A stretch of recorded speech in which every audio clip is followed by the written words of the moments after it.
Olá, eu sei que eu já vivi em vários países, já tive várias encarnações, como você.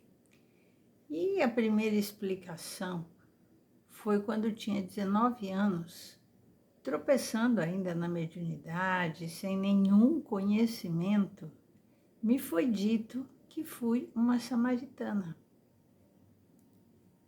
Eu lembro que eu fiquei muito ruim na época e foi explicada por uma irmã também samaritana que deu comunicação e que não estava na Terra encarnada.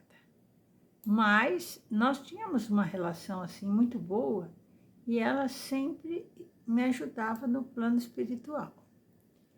Eu achei importante relatar como eu naquela época e muitas mulheres na época de Jesus eram tratadas. Eu sei que vocês, muitas pessoas, não têm nem noção de quais foram o número de encarnações que já tiveram. Eu já sei de algumas. E eu achei importante relatar como viviam, né, as samaritanas na época. Porque relatando esse histórico, que eu fui uma samaritana, eu me arrepio e tenho a sensação de voltar milhares de anos a uma encarnação terrível que não tenho boas lembranças. No nosso canal Espiritualidade, Relíquias e Histórias, mais uma história hoje. Meu nome é Silvia Coelho Matos. A mulher entre os judeus era não mais que um objeto pertencente ao marido, como seus servidores, suas edificações e todas as suas posses legais. Ela devia ao esposo total lealdade, mas, por princípio, era considerada como naturalmente infiel, desvirtuada e falsa.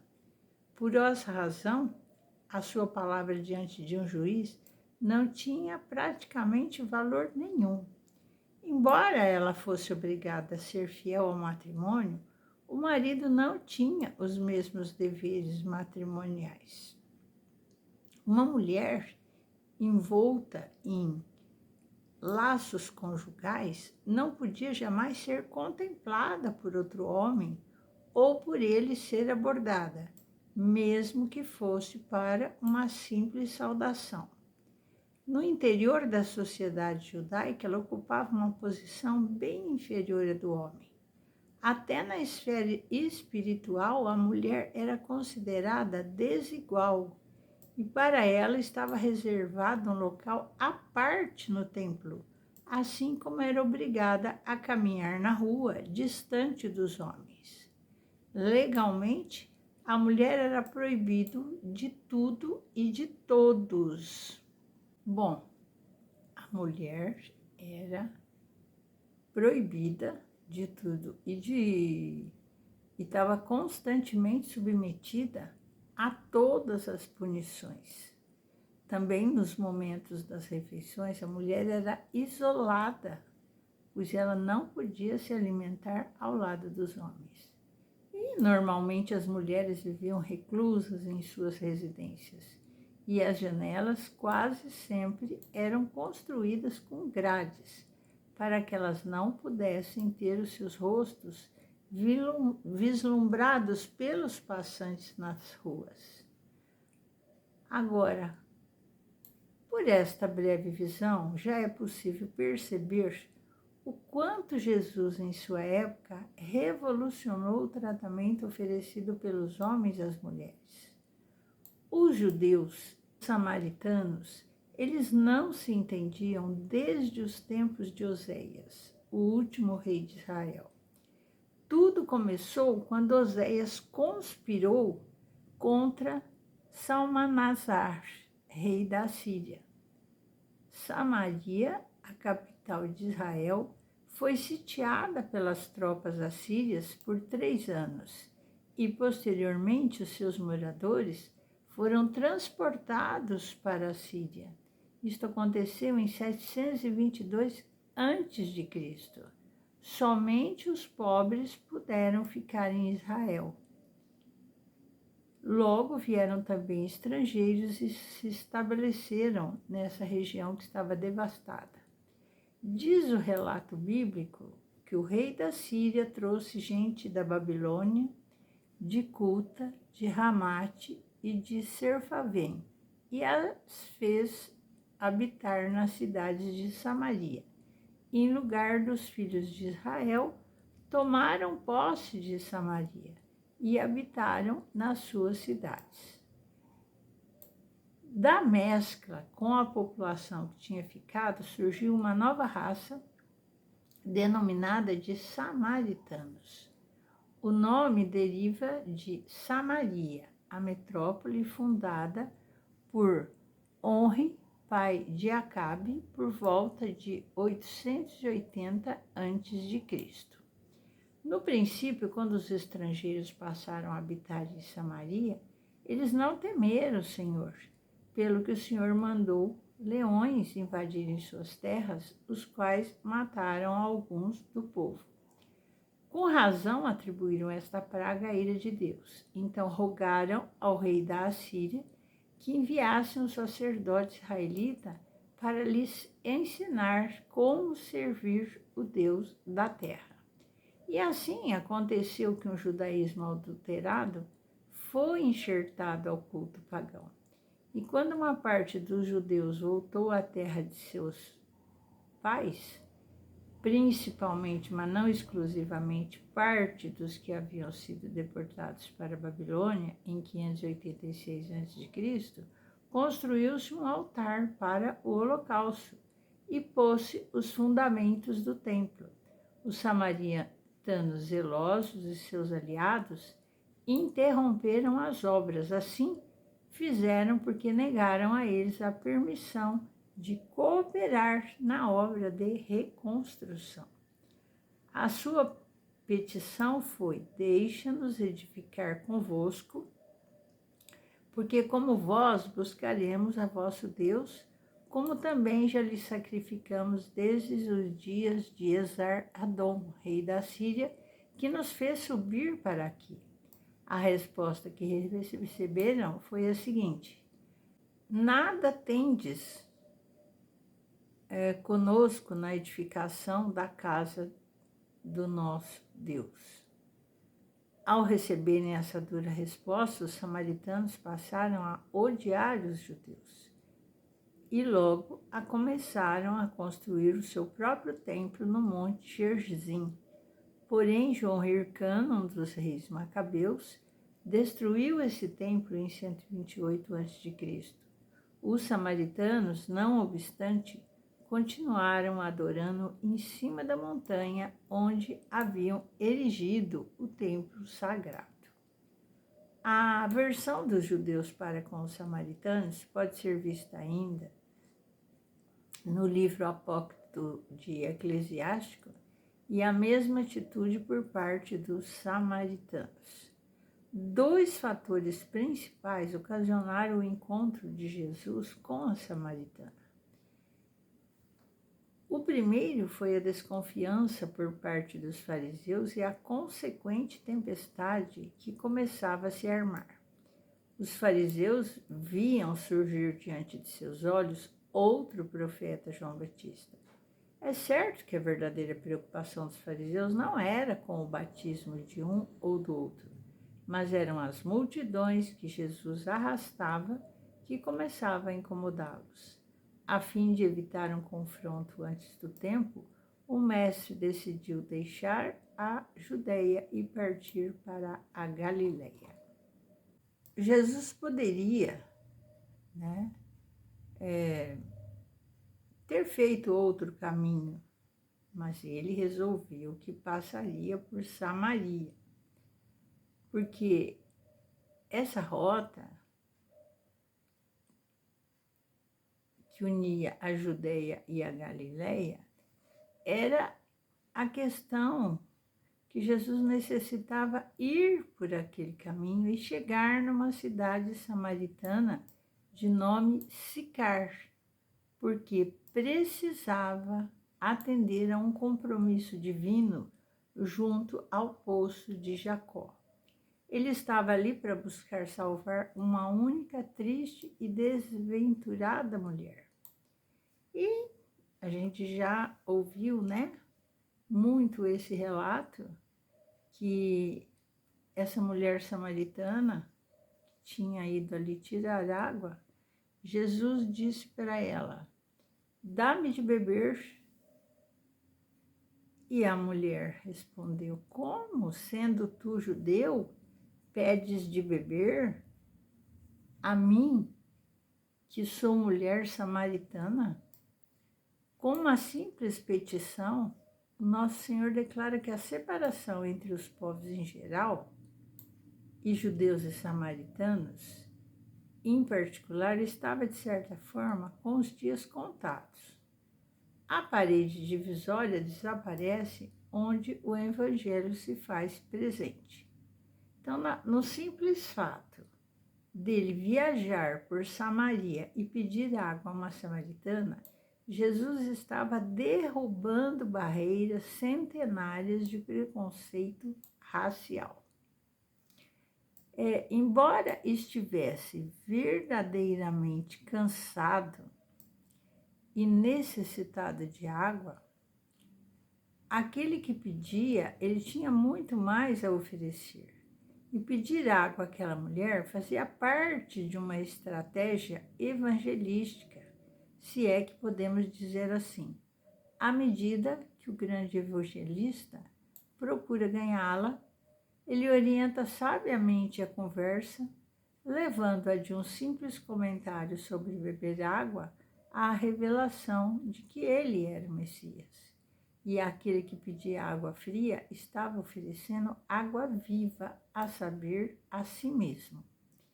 Conhecendo a tradição discriminatória, a mulher ficou perplexa com o pedido de Jesus.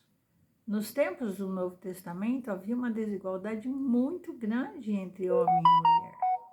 Imagine-se entre um judeu e uma samaritana de vida imoral, independente do modo em que vivia uma samaritana, os judeus sempre consideravam-nas em estado de perpétua contaminação, fossem elas assim, sem culpas, né?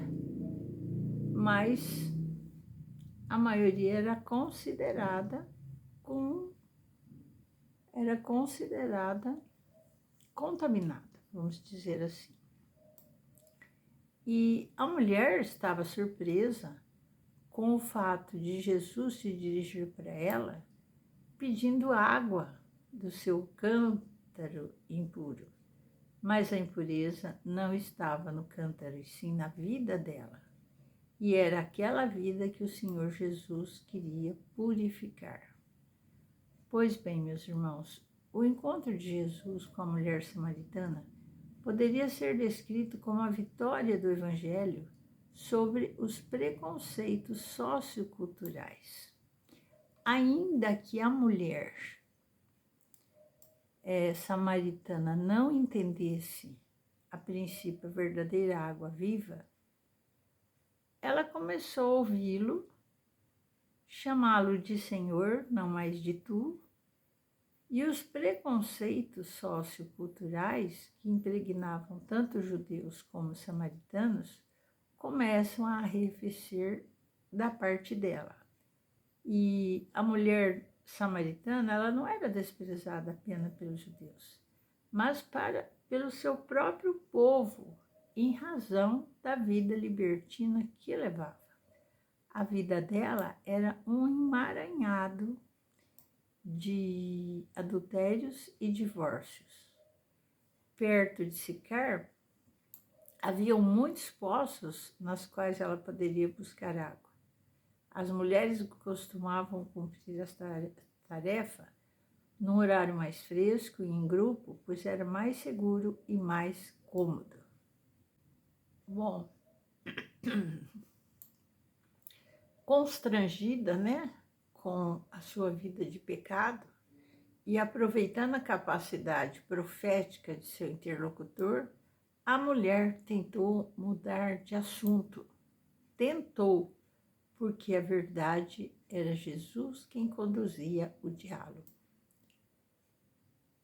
O último obstáculo a ser vencido seria o preconceito religioso. Deste preconceito entre judeus e samaritanos originavam-se todos os preconceitos socioculturais. E a conversa, né, com essa samaritana foi bastante significativa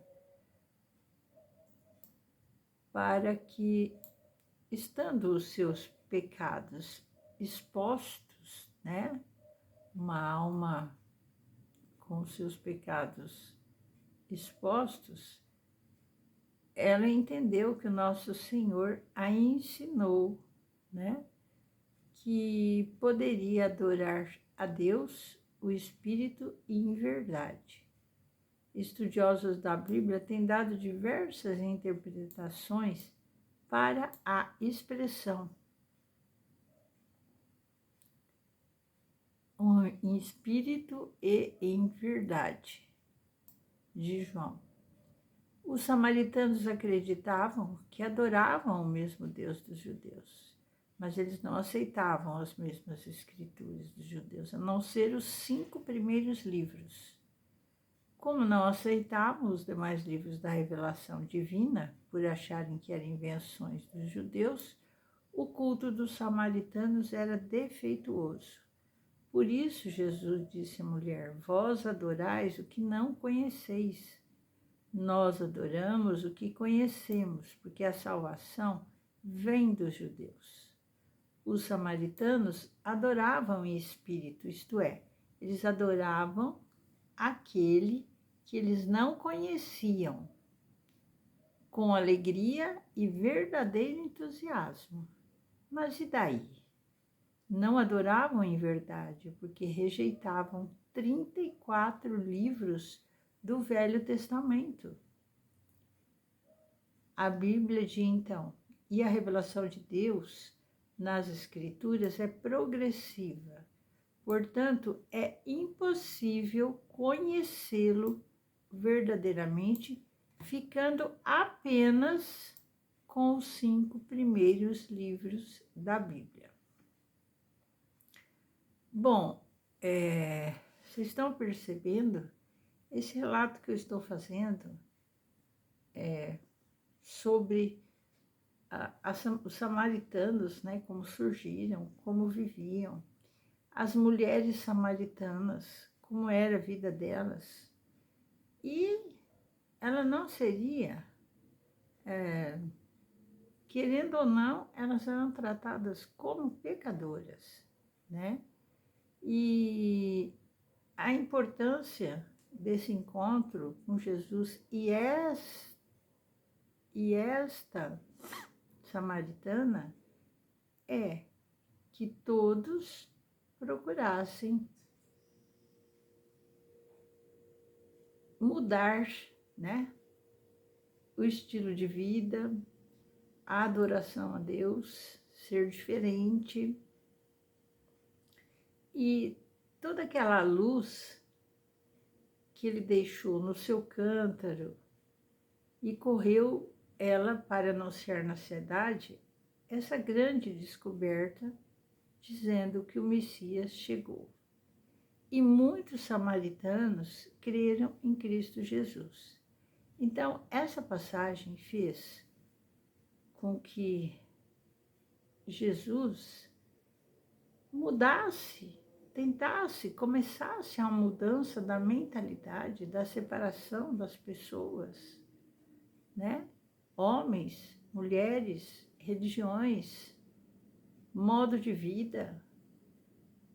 Esse já foi um passo muito importante. E é óbvio que eu não fui essa samaritana que Jesus se aproximou, mas uma das muitas samaritanas que existiam naquela época. E essa história que se espalhou e fez a todos pensarem quão complicados são os preconceitos raciais e religiosos. Portanto, meus irmãos, os samaritanos significa vigilantes. E eles, os samaritanos, aderiram a Cristo por causa da sua palavra. Quem está vigilante não precisa de sinais externos para crer. Ele sintoniza a partir da fé raciocinada. Aqui agiu a fé raciocinada. E no primeiro momento, eles acreditaram nas palavras da mulher samaritana, mas não ficaram dependentes dela, do que ela dizia. Eles foram conferir, ouviram, foram receptivos às palavras do Cristo e aderiram intimamente a Ele. Então essa deve ser a atitude em questões de fé. Não podemos simplesmente acreditar no que nos dizem. Temos que nos questionar, temos que ter as nossas próprias experiências. Pergunte-se, questione-se, busque por você mesmo e encontre a sua verdade interna. Muitos anos se passaram e precisamos ter mais consciência e não rotularmos as pessoas, e muito menos discutir religião. Cada um vai ter que encarar a sua religião, entendê-la e saber o que é o sentido da fé. Eu espero que esse tema tenha agradado, a todos. Que Deus os abençoe. Não esqueçam de curtir, compartilhar.